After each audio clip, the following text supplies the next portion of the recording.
Jenny Muhoozi avuddeyo n'alaga information olunaku basooja be bwe baalumba munangate mukyala Bobi Wine muyite munangate Barbie Kyagulanyi byengenda okubeera nga nkutuusaako maaso awo kosaate ne Fit for America ngenda kubeera nga mbikutuusaako ko maaso awo wabula nga ntandise ne Barbie Kyagulanyi kaakati nno obubaka buno bukyagenda mu maaso munnanga ate nga butredinga ndabyeko ko emikutu mingi nnyo eky'enjawulo bazze omu yabadde alina essimu ya Samsung ng'eri ku tripod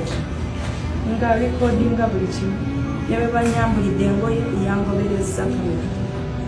yabe babadde bamenyamenya ebintu yabigobereza kamera buli kye bafulumiza yakikubereza kamera babadde balina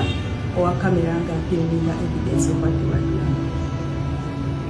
President watugambye what describing ze emmundu ze babadde nazo nti si za bulijjo zino ze tulaba ku sinazirabako kale ndowooza abalala bazirabye kubatanyo emmundu zaali bakutesa abadde empya emmundu ezo zabadde ziriko zimagazini mpanvu buli omu ku bo yabadde akutte emmundu ezimu sizirabakako ekyo kyekyadde kiraga nti gye babadde bava it different section of security olowooza nti bano abasajja bavudde oba eyabasindise ye mutabani wa President General Muhoozi anoonya Kyagulanyi yamuwa ultimatum ya 48 hours n'amugamba baba yekutumye mu toilet mu latrine aveeyo n'agamba amunoonya. It is no surprise nti abantu abo bazze ne bayita ne ku security eyabo ababadde batusibidde awaka ennaku zino zonna ne bayingira ne bakola bye bakoze ne bagenda. I cannot doubt nti basindikiddwa muntu alina interest mu kutwala Kyagulanyi. Ku information eno akoze wali n'agamba nti nno this is when our soldiers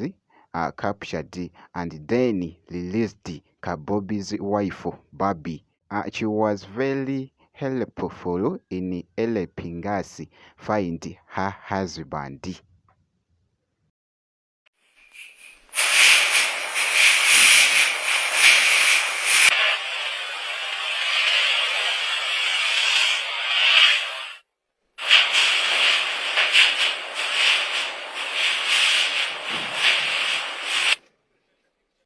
Webityo nno bwe bikyagenda mu maaso okutambula ku social media sigina kubeera nga ndwawo wabula kinjagala okutegeeza nti kankwongereyoko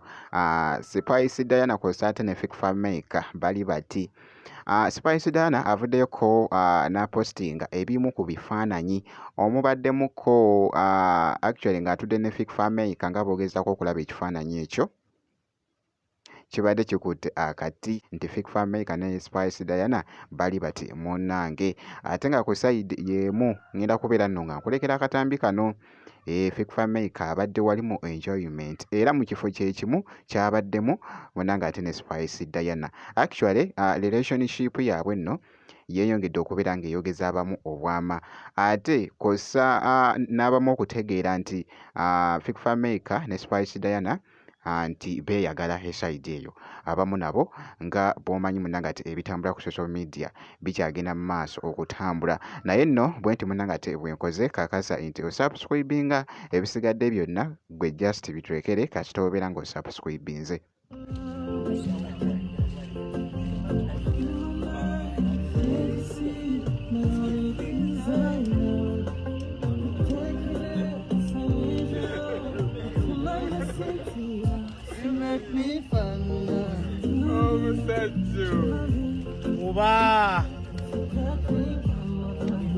Kuba.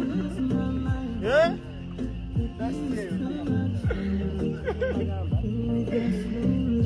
Yes, sir.